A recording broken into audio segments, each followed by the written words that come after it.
Okay guys, today you will be filling out your foldables along with this video. It is on what we've learned so far about polynomials, going along with 9.1. So there's some of the vocabulary that we learned. We also learned how to add and subtract polynomials. So that's what we're going to be discussing.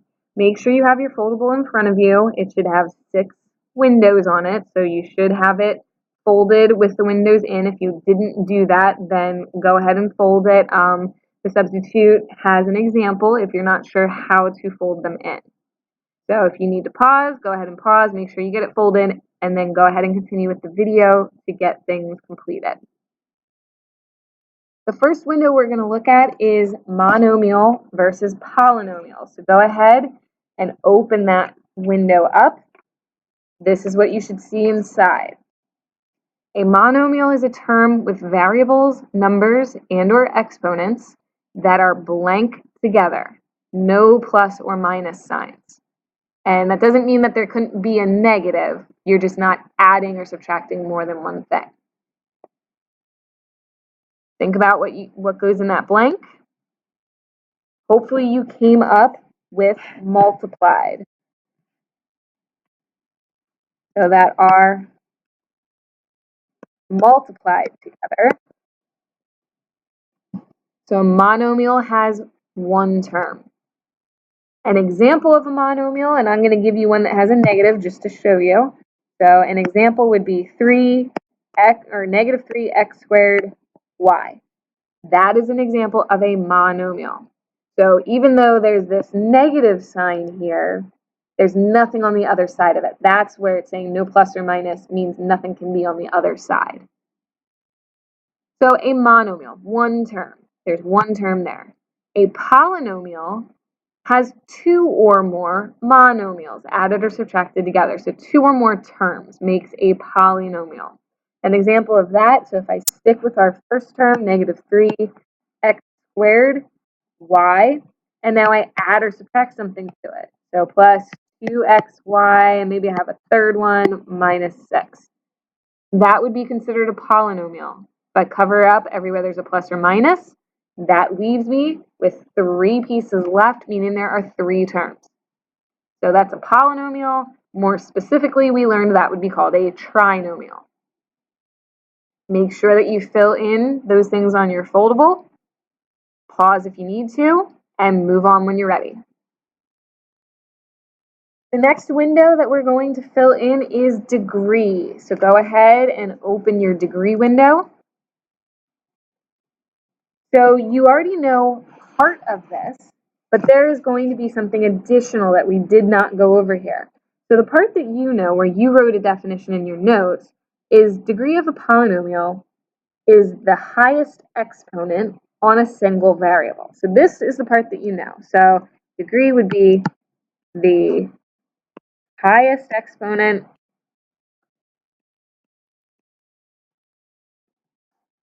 on a single variable. So we're going to come back and finish that. But for now, let's look at our example. So find the degree of the polynomial. If we look at number 1, we have 4x minus 18x to the 5th. So I have one variable, it is x. I don't have any other letters other than x. And the highest exponent is 5. So the degree of that one would be 5. Now, if I look at 2 and 3, we don't have a single variable. We have 2 letters in each of those. In number 2, we have an x and a y. And number 3, we have an a and a b. So we're going to skip those for the moment. We're going to go down to number 4. That has a single variable again. All k's. We don't have anything other than a k. We look for our highest exponent. Highest exponent is 4, so the degree of that would be 4. Now we're going to come back and make an addition to our definition here, because we're going to have to do something a little bit different when it has 2 or more variables in it, so 2 or more letters. When it has multiple variables, we're looking for the largest sum of exponents. So let's write the definition, and then I'll explain in examples 2 and 3 how we're going to do that. So single variable, I'm going to change this to an or, the largest sum. Remember, sum is the answer to addition. So we're going to be adding something. So the largest sum in a term with multiple variables. So again, that might not make sense until you actually see it done. So let's look at number 2. So number 2, we have 0.5x squared y plus 0.25xy plus 0.75. So I'm looking for my variables, and I'm looking for the exponents on it. So in my first term, I have an x squared and I have a y. So the y is there, but I don't see the exponent. I know that's going to be a 1. In our second term, I have an x. I don't see an exponent. I know it's got to be a 1 because the x is there. And the y, same thing. What this definition up here is saying is when we have more than one variable in a term, we're going to add the exponents in that term. So in this one, I have a 2 and I have a 1.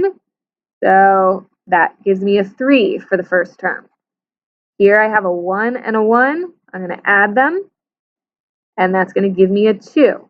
And if you look, the definition says the largest sum. So I had a sum of 3 here, a sum of 2 here. Back here, there's no variables, so that's a sum of 0 if you want to write it. 3 is the largest, so this has a degree of 3. So if we use that same concept in example number 3, we have 0.82 a squared b minus 2a to the third b to the fifth. So again, in this term, I have an a squared, I have a b to the first. If I add those up, that gives me 3. In my second term, I have a 3 and I have a 5. If I add those together, that gives me 8. The bigger number is 8. So the degree of that polynomial would be 8. Again, make sure that you have everything on the slide written down before you move on. If you need to pause, pause. When you're ready, restart. So we're going to look at standard form next. So that's going to be the top right window on your foldable. Go ahead and open standard form. And we have a blank to fill in at the top. It says a polynomial is written in standard form when the degrees are in blank order. So when we did our notes, we said that standard form, we had to order the exponents in a specific order. Okay, highest to lowest. Well, the word we can use to describe highest to lowest is descending. They're going down. They're starting big and getting smaller. So when the degrees are in descending order. So we're going to do 3 examples for this one. We're going to rewrite each of these following polynomials in standard form. And then there's another direction that says state the degree. So the first thing we're going to do is put it in standard form.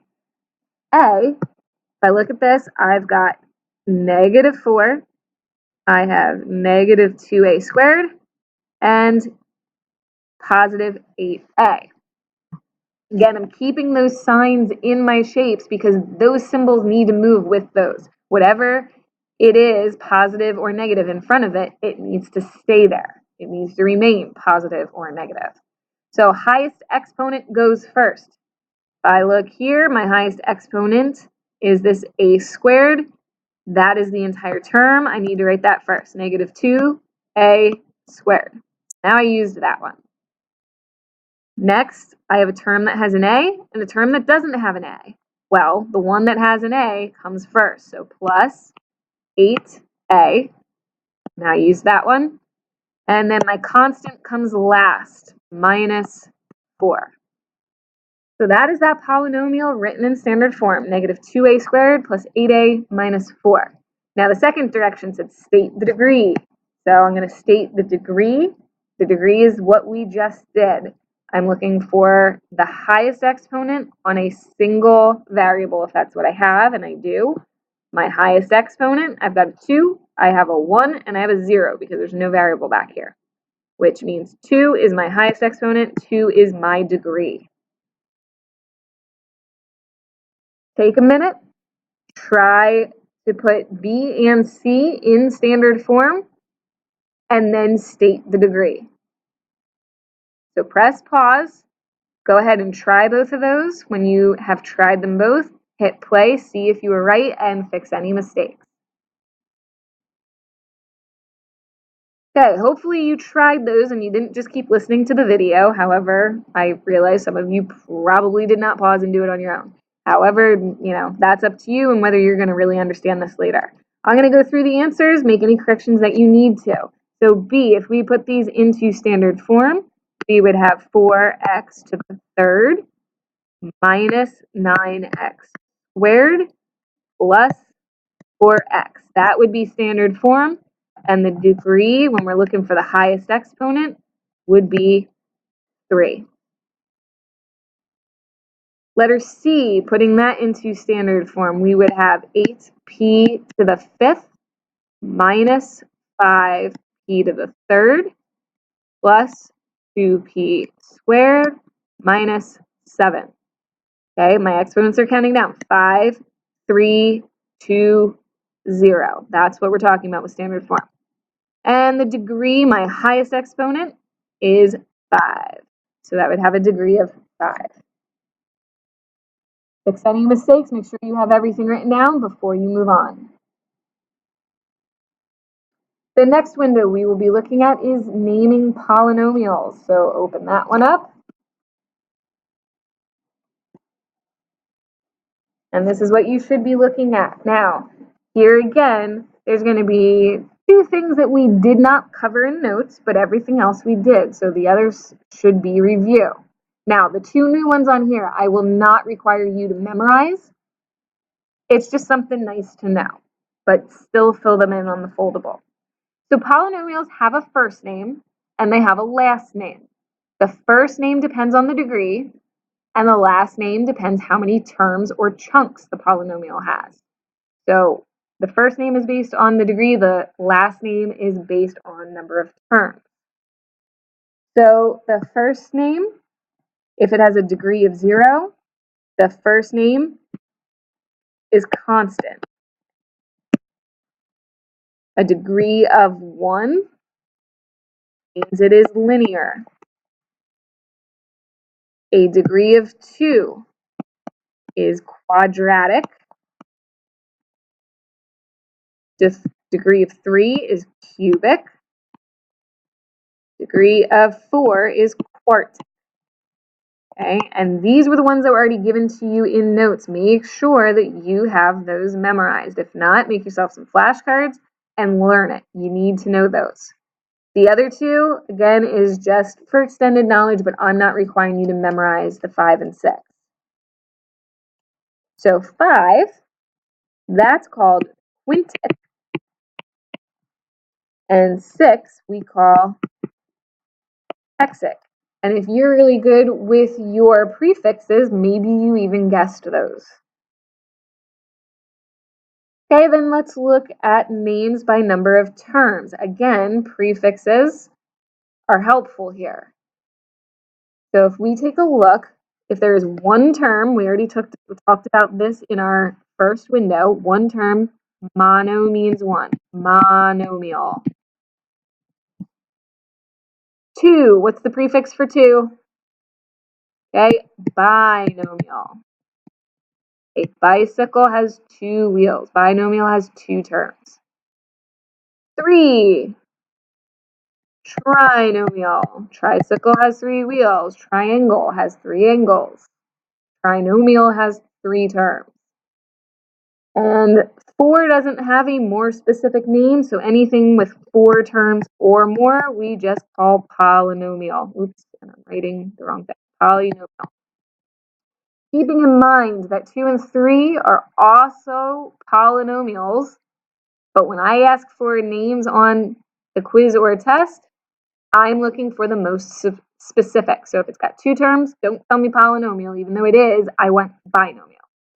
Okay, I say it has 3 terms, then you got to tell me it's a trinomial.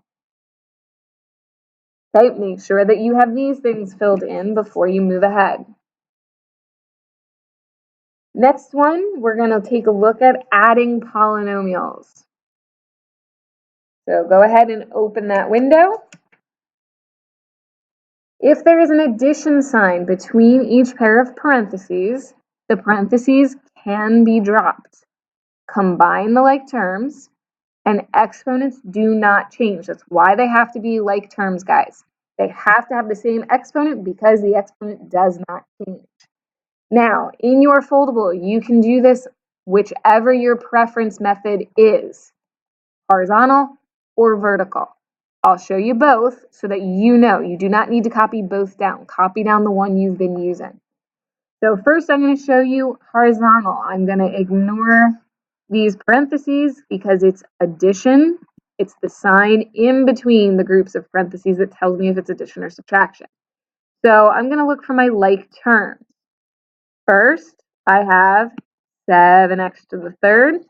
I don't have any more x's to the third. So 7x to the third comes down and doesn't change. Then I have positive 6x squared, and I have a positive 9x squared. Those I can combine and get positive 15x squared. Then I have a negative 2x squared and a negative 4x. I can combine those to give me negative 6x.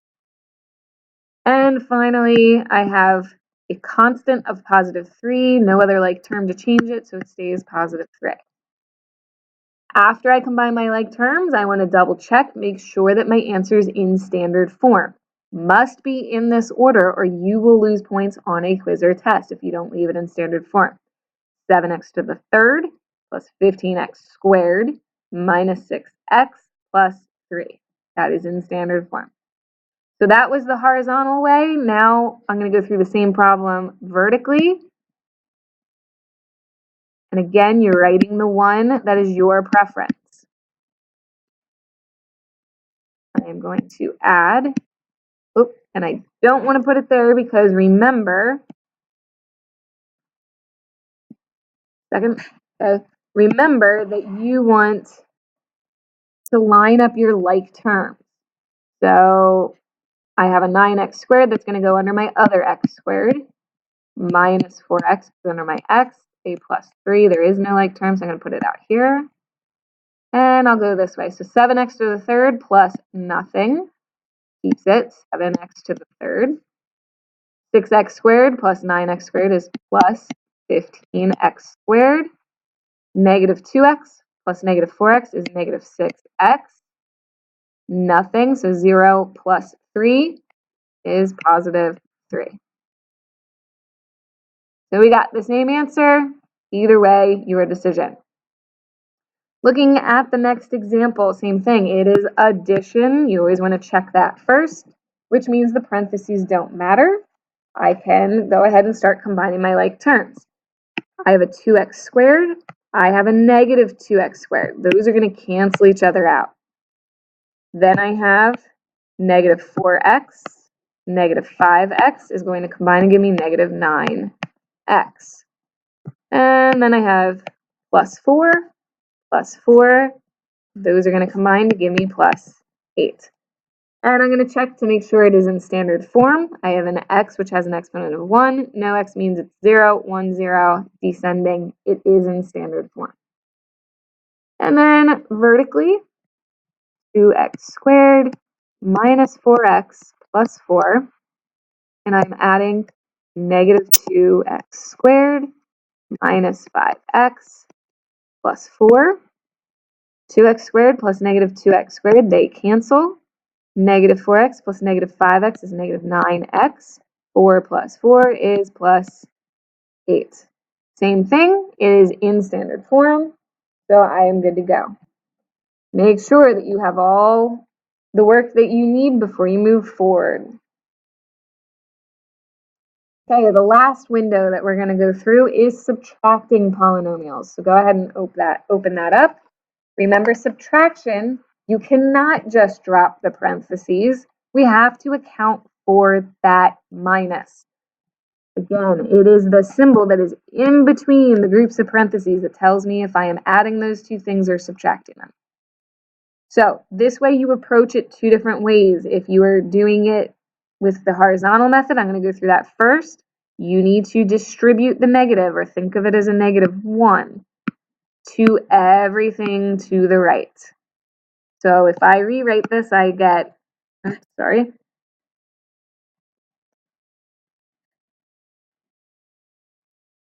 I have 7x to the third plus 6x squared minus 2x. That beginning stuff did not change, and now that I distribute, -1 times 9x squared becomes -9x squared.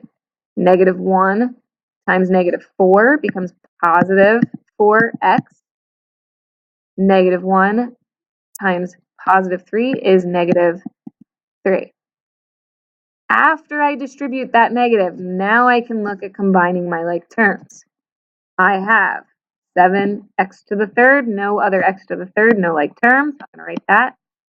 7x to the third. I have positive 6x squared, -9x squared becomes -3x squared. And then I have -2x, positive 4x. Combine those gives me positive 2x. And I have this lonely -3 of a constant back here, no like terms. And then make sure that you're in standard form. X to the third, x squared, x to the first, nothing.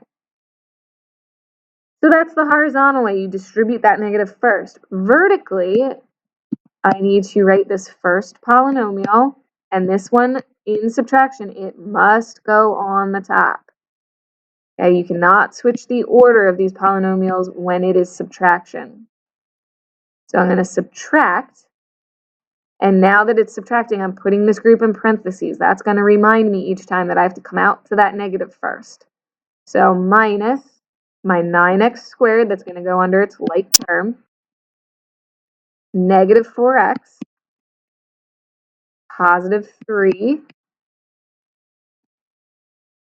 So I'm going to say 7x to the third minus nothing is still 7x to the third. 6x squared minus 9x squared is -3x squared. -2x minus -4x turns into a positive 2x. If you don't agree, put in your calculator. -2 minus -4. That's going to give you a positive 2. And finally, this is usually where people make a mistake. I have 0 minus 3 is -3. So be very careful there, and then double check that you're in standard form, and we are.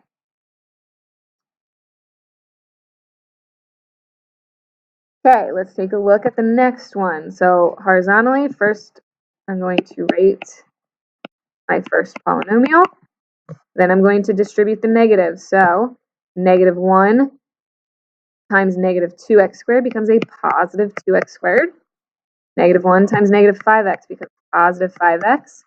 -1 times 4 becomes -4. Now I can combine my like terms. I have 2x squared, and 2x squared positive becomes 4x squared. Then I have -4x, positive 5x gives me plus 1x or plus x. And then I have positive 4, -4, they're going to cancel each other out. So 4x squared plus x would be my answer, and it is in standard form. Again, vertically, I need to write the first polynomial first, minus, because I'm subtracting, I'm putting my parentheses, -2x squared minus 5x plus 4. 2x squared minus -2x squared minus negative is plus. So it's like saying 2x squared plus 2x squared is 4x squared. -4x minus -5x. -4 minus -5 becomes positive 1 or positive x. You could have either plus 1x or plus x. Either is acceptable for me. And 4 minus 4 is 0, so I don't need to put anything there. 4x squared plus x is in standard form, so that one is good to go. Okay, make sure that you have entirely filled out this foldable. If you have any questions, then I will answer them next class. If you're afraid you'll forget, then write them down. Use this to help you on your homework. Now, the homework, I want to give you a couple hints here. If it asks for perimeter, we've talked about this many times, perimeter means you add all sides. Okay, find the perimeter, and it says that in the directions too. And I'm just looking to see if you have to find area, and you do not on this, so it is all having to do with perimeter. So remember that you add all the sides. Sometimes that means if you're given a shape, it might only give you a couple sides because then you need to decide if there's others that are equal to that and fill them in. So if you have a square and only one side is labeled, you know the other 3 sides are that same size because it's a square. Okay, so 1 through 5B is your homework. Make sure that you show all work for credit. Have a good day, guys.